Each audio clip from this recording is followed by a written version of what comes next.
Ja, goeiemôre. Dis altyd vir my lekker om saam met jou te kuier en soos wat Llewellyn gesê het, ons gaan aan met ons reeks Called for More. En ja, maar voor ek begin, ek is verskriklik opgewonde oor wat ek vanoggend met jou gaan deel. Net ek sê altyd daar's 'n voorreg wat ons het om hier te kan staan en te kan preek en so lekker as ons net obviously die Heilige Gees wat deur ons werk en in ons werk, so ek is regtig opgewonde oor wat ek met jou gaan deel. Maar hulle vertel die storie van 'n taxibestuurder en 'n pastoor wat so gelyk aan die hemel aankom. En dan sê hulle, Petrus sommer voordat hy kon dink, dan gee hy die taxibestuurder stap by hom verby. Hy sê vir hom, luister hier, 3 verdieping, mansion, boonste gedeeltes van die hemel, kyk uit op die see, dis jou plekkie. En hy vat die pastoor daarna na 'n omgewingkie toe, wat, dis daar in een of ander platlandse dorpie, daar wil hulle in sulke kommunes bly. En hy gee vir die pastoor daai blyplekkie. En die pastoor is natuurlik baie ontsteld. Hy sê, Petrus, ek weet nie of jy nou een of ander memo gemis het nie, maar ek is ten minste 'n pastoor. Jy weet, ek het ook min of meer gedink, ek sal ietsie soos daai kry, soos wat die taxibestuurder gekry het. Hy sê, jy weet hoe werk het. Hy sê, toe jy gepreek het mense geslaap. Toe hy bestuur het mense gebid.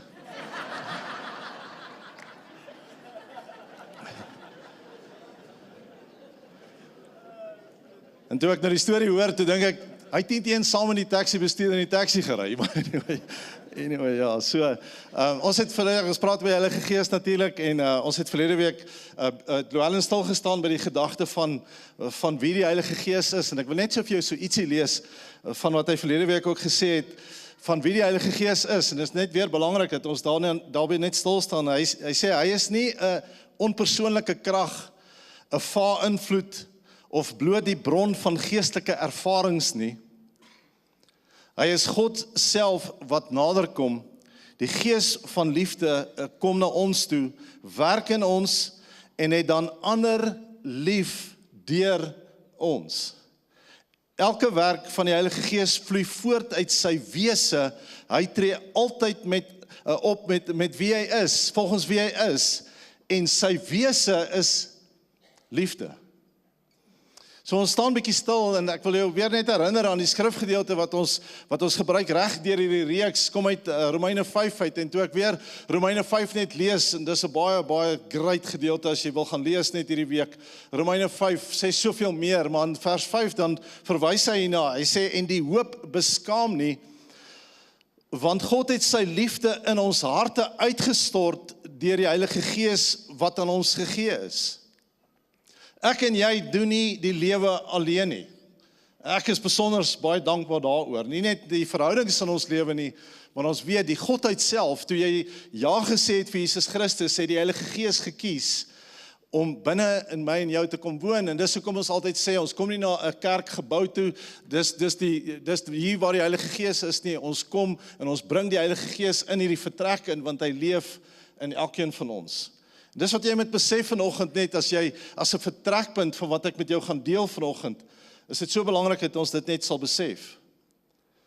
So in hierdie reeks is dit ook belangrik, as jy nou die video kyk wat nou gespeel het, is dit ook belangrik dat ons dan net vir mekaar sê, dit gaan nie oor wat ons noem the Medal of Honor nie. Dit gaan oor we are called to service. En jy sal hoor, soos ek aangaan vanoggend, hoe dit 'n baie sterk, eintlik 'n appel op jou lewe maak. En dit sê, ek leef nie vir myself nommer 1 nie, maar ek leef ook nie alleen nie, ek doen nie die lewe alleen uiteindelik nie. So vandag kyk ons na wat ons praat van, ons kyk na hoe dit sy teenwoordigheid natuurlik, nou omdat hy binne ons is, hoe kom sy teenwoordigheid en speel dit in ons lewe uit? Johannes 15 verwys daarna, hy sê, bly in my soos ek in julle, soos wat, met ander woorde, bly in my soos ek en julle, en soos wat ek my verhouding met hom het, en soos ek met hom, ek wil die woord journey gebruik, so werk hy in my, maar die appel is dat ons in hom sal bly uiteindelik. Nou vorm sy karakter binne in ons. En ek vra hierdie vraag van, hoe lyk dit wanneer die Heilige Gees in ons karakter kom vorm aanneem. Want die uiteinde daarvan, en dit ons nou gelees het, ons het dit gesing ook vanoggend, uiteinde daarvan is dat liefde deur elkeen van ons moet werk. Nou Paulus skryf, dan verwys hy na, en dis wat ek vanoggend met jou wil deel, verwys hy daarna as die vrug van die Heilige Gees, of die vrug van die Heilige Gees. Hy sê, maar die vrug van die Gees, maar die vrug wat die Gees voortbring, Galasiërs 5, is liefde. En dan gaan hy aan, hy sê vreugde, vrede, geduld, vriendelikheid, goedheid, getrouheid, sagmoedigheid en selfbeheersing. En ek wil graag vir jou vers 25 hierby lees, wat hy dan sê, ons lewe deur die Gees, daarom moet die Gees ook ons leefstyl bepaal. Peer, gee asseblief vir my daai. Ek is net bang ek word honger. So aangaan. So met ander woorde wat hy sê, as jy kan hoor, Gees, Heilige Gees is enkelvoud.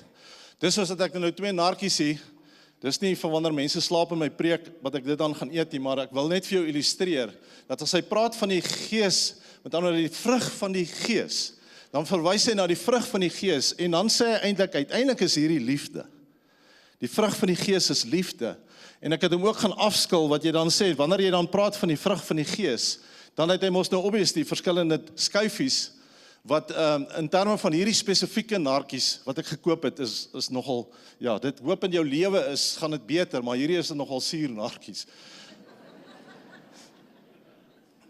Maar is enkelvoud. Maar luister hierna, liefde word dan vreugde. Liefde word geduld, liefde word selfbeheersing. Dis hoe dit werk, met ander woorde, hier is al die vrugte van die Gees, wat ons dan nou sê, in terme van, maar dit spruit voort uit liefde uiteindelik. Nou ek het 'n voorbeeld van, ek het 'n voorbeeld van daar by my huis, ek het op 'n plaas groot geword, en ons het 'n hele lading granaatbome gehad, en ek het, toe ek nou bly waar ek bly, daar in Monument Park, het ek besluit, dit sal nou lekker vir my wees, as ek ook granaatbome in my erf kan hê, want ek verstaan, en as jy kyk na die prys van granate, maar ek het ook vyebome. Nou het ek in die begin van die jaar, spesifiek in die begin van die seisoen, hulle 'n bietjie dopgehou. Nie een van daai bome het 'n nuwejaarsvoorneme gemaak om te sê, ek gaan hierdie jaar regtig my kant bring om vrugte te dra nie. Die seisoen is nou verby, en ek kan jou waarborg, dat ons het granate en vye geëet. En ek het hulle ook dopgehou, is dat hulle het nie hulle oë toegeknyp in die oggend en gesê, ek gaan my kant bring, ek gaan my bes gee. Nee, vrugte, vye en granate het hulle gedra, want hulle is vye en granaatbome. Hulle is vrugtebome. Soos die Heilige Gees werk in ons, en soos wat hy, soos wat 'n boom die sappe van die boom toelaat om deur hom te werk, en daar vrug outomaties en natuurlik gebeur, soos dit wanneer ek toelaat dat die Heilige Gees in en deur my werk. Ons het nou gelees dat die Heilige Gees is uitgestort in ons harte, die liefde van God is in ons harte uitgestort deur die Heilige Gees wat in ons gegee is. Met ander woorde, ek laat net toe dat dit gebeur in my lewe, en dit gebeur. Galasiërs 5 vers 16, net voor dit, en ek noem dit net vir jou, dan sê Paulus weer, hy sê, laat julle leefstyl eerder deur die Gees bepaal word. Kan jy iets hoor van, dis nie uit effort nie, as ek dit so kan stel, dis nie moeite van ons stellings om te wees nie, soos dat ek in, Luella het vandag daarna verwys vanoggend, soos dat ek bewus word van sy werking in my lewe, en ek dink dis wat ons moet doen, is, so laat ek toe, dat ek begin uiteindelik vrug dra in my lewe. Wat ons dan sê uiteindelik, wanneer jy na hierdie goed kyk, en ek weet nie van jou nie, maar wanneer 'n mens die lewe leef, het ons verseker al die krag nodig wat ons kan kry. En gelukkig vir ons, soos wat ek sê, ons leef nie die lewe alleenig nie. Dis die Heilige Gees wat in ons werk, en dis die voordeel, en dis die impak wat ek as Christen kan hê uiteindelik in my lewe. Nou, in Johannes 20, as Johannes 20 gaan lees, dis die na die kruisiging, die opstanding, en waar Jesus vir 40 dae aan die disippels verskyn het, en ons het nou Hemelvaart gevier donderdag aand. Maar daar's 'n interessante gesprek wat hy met hulle het, wanneer hy dan vir hulle sê, hy verskyn aan hulle, dan blaas hy oor hulle. As jy mooi geluister het Luella in verlede week ook hierna verwys, hy blaas oor hulle, dan sê hy vir hulle, ontvang die Heilige Gees. Maar dan sê hy vir hulle 'n mooi ding, hy sê, want ek stuur die belofte van my Vader op julle, want wat hy dan sê is, moenie weggaan nie, wanneer ek nou opvaar, is sy belofte natuurlik, het hy vir ons die Heilige Gees gestuur, hy praat van 'n trooster, iemand wat saam met my uiteindelik die lewe leef. Hy sê, want ek stuur die belofte van my Vader op julle, dan sê hy, wag in Jerusalem, totdat julle deur God toegerus is met krag. Kan jy dink, dit wat hy beplan het vir ons, dit wat hy vir ons reeds gegee het, wat ek nie hoef te gaan soek nie, ek het dit reeds binne in my, en dis toe die uitstorting van die Heilige Gees gebeur. Hulle is toegerus met krag, en daar's baie stories wat ons kan verduidelik rondom dit, hoe Petrus daarna opgetree het, en hoe het hulle met vrymoedigheid die evangelie verkondig het, en dat verseker goed in hulle lewe gebeur as gevolg van die uitstorting van die Heilige Gees. En ek en jy sit in hierdie tyd, in ons jaar, waar ons hemelvaart gevier het, en dan kom die Heilige Gees 10 dae daarna, en hy het sy belofte waargemaak, want ek stuur die belofte van my Vader op julle. Johannes 16, dan beskryf hy dit so, hy sê, wanneer hy ook kom, dan sê Jesus, die Gees van die waarheid, sal hy julle begelei in die volle waarheid. Hy sal nie uit homself praat nie, maar net sê wat hy hoor. Hy sal die dinge wat gaan kom aan julle meedeel. Dis die pad wat hy met ons stap. Dis daai coming alongside, daai trooster wat ek het, en hy wat my laat nader kom het, soos wat ek vroeër gelees het, hy wat my laat nader kom het, en nou stap ek hierdie pad saam met hom, en wat ek en jy veronderstel is om te doen, is om bewus te raak, dat hy maar nie net in nie, maar ook deur my lewe uiteindelik werk. Hy begelei my in die volle waarheid. Luister na hierdie vertaling, hy sê, wanneer die Heilige Gees, die raadgewer kom, sal hy julle herinner aan alles wat ek vir julle gesê het. Ek is 'n kandidaat hiervoor, ek wil hierdie hê in my lewe. Die een wat vir my raad gee, die raadgewer, wat hy in my lewe is, en wat hy vir my lewe in my lewe kan wees. Paulus skryf het, en ek sê altyd, hy maak dit vir my so prakties. En luister wat skryf Paulus dan nou uiteindelik, en ek dink hy beskryf hierdie werking van die Heilige Gees uiteindelik in my lewe. Waar hy skryf in Filippense 2 vers 13, 'n baie bekende gedeelte wat ons baie keer aanhaal. Hy sê, dis mos God wat die gewilligheid en die vermoë in julle werk. En jy sien hoe werk hy in ons? Om te handel volgens wat hy graag wil hê. En onthou, ek wil jou net herinner, ons is besig om oor liefde te praat, en uiteindelik leef liefde deur ons, en dis hy wat in my werk, om uiteindelik te doen, wat hy van hou van wat ek doen. Luister na een van die Engelse vertalings, die New Living Translation, sê die volgende, hy sê, for God is working in you, giving you the desire and the power to do what pleases him. Dis wat die krag van die Heilige Gees in ons kom doen het. En partykeer dink ons, dis net vir hier, en ons sing lekker, en ons doen, en ek het so groot geword in die kerk waar ek was, en jy weet, jy sing 3 vinnige liedjies, en 3 stadige liedjies, en nou beleef ons 'n hoendervleisie, daar's niks verkeerd daarmee nie. Die feit is net, dit gaan nie net oor wat hier gebeur nie, dit gaan oor wat in my lewe, en wat mense beleef, wanneer ons hier uitstap, die vrug wat ons dan uiteindelik oplewer. En ons tema vir die jaar, het ek net gedink om weet vir jou te illustreer, net hoe dit dan sin maak, is dat we are marked by his glory and we are known by his love. Hier's weer vir ons 'n geleentheid, net met Street Store, is daar vir ons 'n geleentheid as gemeente om te kom sê, luister hier, we want to be known by his love. Nou hier is wat jy ook moet onthou van 'n vrugteboom, daai granate en vyebome van my daar by die huis. Dis wat jy moet doen, ek het hulle dopgehou, hierdie vye en granatebome, tensy ek het dalk gemis het, maar ek het hulle dopgehou, nie een keer het ek van daai vyeboom gesien dat hy van sy eie vye eet nie, of dat die granaat van sy eie granate pluk nie, want dis die ding met betrekking tot vrug in ons lewe, dis uiteindelik nie, luister hierna, 'n sterk beeld hier is, dat ander mense eet van die boom, en die vrugte wat geëet word, is uiteindelik my en jou lewe.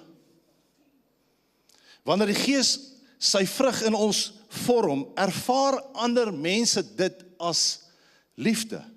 Die vrug word binne ons gevorm, maar word deur ander mense uiterlik geniet uit ons lewe uit. Ek het net gedink om hier 'n aanmerking te maak net oor liefde. Dat ons net ons help in terme van liefde, wanneer mense praat oor liefde, en van ons manne veral, kan liefde partykeer so 'n bietjie pink voorkom. Maar dit jy moet verstaan oor liefde, is dat as ons dink aan liefde, liefde is uiteindelik nie net liefde soos wat ons beleef in genade nie. Liefde is ook wat kom om grense vir ons te stel en mense verantwoordelik te kan wees binne daai prentjie. So daar is eintlik 3 komponente. Dit gaan oor liefde, dit gaan oor waarheid en dit gaan oor geregtigheid of reg te wees of dan nou just te wees soos dit in die Engels daarvan sê.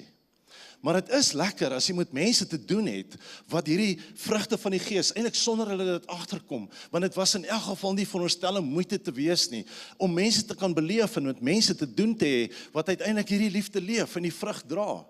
En ek het onthou en ek het dit net hierby ingetrek waar Salomo 'n paar goedjies skryf in terme van mense wat net so impak maak, en dit is net lekker om in hulle teenwoordigheid te wees. Spreuke 16 vers 24 sê, Vriendelike woorde is soos 'n heuningkoek, soet vir die siel en 'n verkoeking vir die gebeente. Spreuke 12 vers 18 sê, daar is een wat lukraak woorde uitspreek soos swaardsteke, maar die tong van die wyse is genesing. Spreuke 15 vers 4, 'n sagte tong is 'n lewensboom, maar valsheid daarin is 'n verbreeking van die gees. Dit is lekker om met mense te doen te hê wat vrugte net daar is uiteindelik. Hy kom skryf dan in Efesiërs, Paulus, in Efesiërs 4, dan sê hy, en hier's waar vir ons dan nou in daai volgende fase sit, in daai volgende plek sit, en sê, dit gaan nie net oor die Heilige Gees in my nie, dit gaan oor wat gebeur in my lewe, in terme van sy werking, en dan sê hy, ek doen dus 'n beroep op julle, ek wat 'n gevangene in diens van die Here is, leef 'n lewe wat pas by die waardigheid van die roeping waarmee julle geroep is. Hy twyfel nie of die Heilige Gees in ons is nie, hy sê nou dat die Gees in ons is, nou kan jy dit leef. Hy sê met totale beskeidenheid en sagmoedigheid, ja, met geduld moet julle mekaar in liefde verdra. Partykeer is dit moeilik om hierdie goed te leef. Kan jy hoor die vrugte van die Gees? Hy kan nie anders dan nie, dit kom die hele tyd deur. Sê in liefde kan ons mekaar uiteindelik verdra, want ek weet nie van jou nie, dit is partykeer nodig, veral in die verkeer, dat ons mense in liefde moet verdra. So met ander woorde, weer eens is dit nie my eie poging nie, is die Heilige Gees wat in my werk om uiteindelik te kan sien gebeur. Maar nou is dit baie belangrik wat ons, as jy vir my vra, Benny, hoe doen ons hierdie? Hoe het ek die vermoë? Hoe raak ek nie kwaad vir mense nie? Hoe raak ek nie geïrriteerd nie? En hoe raak ek nie moeg om goed te wees nie? En al hierdie goed, en hoe doen ek dit? En ek weet, daar buite is dit nie so eenvoudig nie. Maar hy kom gee vir ons 'n bietjie van 'n riglyn as hy daarvan praat, en ek het nou so vlugtig verwys na Johannes 15. Maar in Johannes 15 dan lees ons hoe dat Jesus gekom het, en nou stap hy met sy disippels hier in die wingerd in. En dan verduidelik hy van 'n paar goed net in terme van, hy bring dit in verband, en hy bring dit so prakties, weer eens in terme van vrug dra. So Jesus het hierdie goed geweet, Paulus het dit maar net woorde gaan gee daaraan. Hy het dit vir ons gegee. Kom ek lees vir jou Johannes 15. Vers 1 tot 5, hy sê, ek is die ware wynstok, en my Vader is die landbouer. Elke loot wat in my nie vrug dra nie, neem hy weg, en elke loot wat vrug dra, die maak hy skoon, sodat dit meer vrug kan dra. Julle is alreeds rein deur die woord wat ek tot julle gespreek het. Bly in my soos ek in julle, net soos die loot geen vrug kan dra van homself as dit in die wynstok nie bly nie, so julle ook as julle in my nie bly nie. Ek is die wynstok, julle die lote, wie in my bly en ek in hom, hy dra veel vrug, want sonder my kan julle niks doen nie. Kan nie anders as om uiteindelik te sê, Here, ek wil myself net verloor in die teenwoordigheid, ek wil myself net verloor in wie is in my lewe, en ek het gedink aan Psalm 37, waar Dawid kom, dan verduidelik hy vir my so mooi, hy sê, verlustig jou in die Here, en hy sal jou gee die begeertes van jou hart. Met ander woorde, ek leef hierdie begeerte uit, ek leef hierdie liefde uit, ek leef en ek geniet myself en my teenwoordigheid en sy teenwoordigheid in my lewe. En ek verlustig myself net in hom en uiteindelik begin al vrug opkom en vrug lewer, soos ek nou gesê het, moeiteloos en natuurlik. Ek laat toe dat hy deur my werk, ek raak bewus van sy werking in my lewe uiteindelik. Dis wat ons beleef. So ons leef nie net vir onsself nie, ons leef in verhouding met die Heilige Gees, met Heilige Gees wat saam met ons stap en uiteindelik is dit nie vir myself nie, dis meer tot vrug vir ander mense en tot hulle genietinge. Ek sluit af met hierdie gedeelte, hierdie skrifgedeelte in die Engels, dan praat hy sê, by living in God, 1 Johannes 4 vers 17, by living in God, love has been brought to its full expression. He said, love has been brought to its full expression in us so that we may fearlessly face the day of judgment. Luister hierna, because all that Jesus now is, so are we in this world. En jy wonder hoe gaan ek dit doen? Ek abide in hom, soos die Engels sê, en ek stap uit, want soos hy is, soos ek in hierdie wêreld, sê hierdie gedeelte in die Afrikaans 1 Johannes 4 vers 17. Kan jy dink wat dit in ons lewe inwerk? Kan jy dink die krag wat in ons werk? Uiteindelik werk hy in ons en dan sê hy, ons is verskillende liggaamsdele en ons saam vorm ons die liggaam van Christus en saam is ons soos hy wat in ons lewens werk. Daar's impak, die liefde het tot sy volle verwesenlike gekom in ons verhouding met hom en vanuit daai liefde uit leef ek nou 'n lewe vir mense. Dis wat ons kan beleef. Net soos hy is, so is ons in hierdie wêreld. Staan saam met my.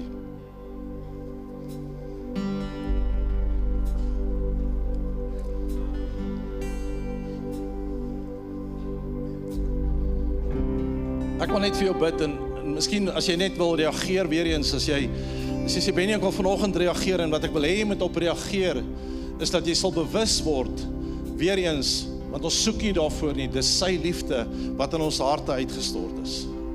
Dis sy teenwoordigheid in ons lewe en miskien wil jy saam met my net jou hande opsteek en sê, Here, ek kom vanoggend na U toe en Here, ons kom na U toe as 'n gemeente en ons grootste begeerte is dat ons sal bewus wees van U werking en nie net bewus raak van U werking in ons die Here, maar om U uiteindelik toe te laat dat U deur ons werk, dat soos 'n vrugteboom nie stoei om vrugte te dra nie, dit kom natuurlik en moeiteloos, dat ons dit so sal beleef in ons lewe.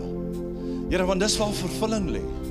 Ons vervulling is nie wat daar buite gebeur in terme van ons omstandighede. Ons vervulling is in die wete dat U deur ons werk en ons wil graag reageer. Here, nie net vir wat in hierdie gemeente gebeur tussen mekaar nie, maar Here, ook waar ons in die sogenaamde werksplek is, wat ons dit kan sien gebeur, in families, in huwelike, in ons verhouding met ons werksmense, in elke area van ons lewe, in Jesus naam. Amen. Amen.